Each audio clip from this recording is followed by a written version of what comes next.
দীঘির কুমিরকে খাওয়াতে একটি কুকুর ফেলা হয়েছিল তার মুখের সামনে। এমন অভিযোগ তোলা একটি ভাইরাল ভিডিও ঘিরে সামাজিক যোগাযোগ মাধ্যমে শুরু হয়েছে তীব্র বিতর্ক।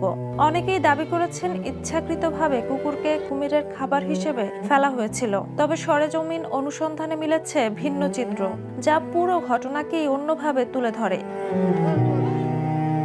ঘটনাটি ঘটেছে বাগেরহাটের হযরত খানজাহান আলীর মাজার এলাকার দিঘির ঘাটে। প্রত্যক্ষদর্শীদের মতে, দর্শনার্থীরা যখন কুমির দেখছিলেন, ঠিক তখন একটি বেওয়ারিশ কুকুর হঠাৎ এক নিরাপত্তা কর্মীর উপর আক্রমণ করে।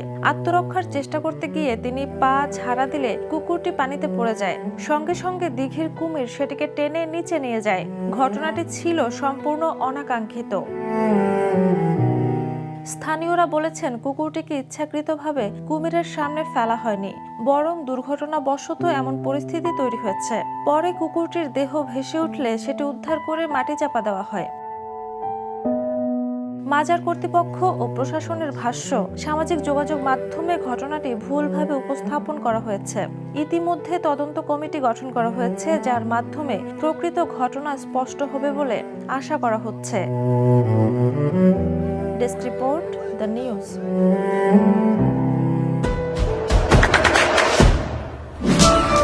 দেশে দেশে সবার সাথে, দ্য নিউজ।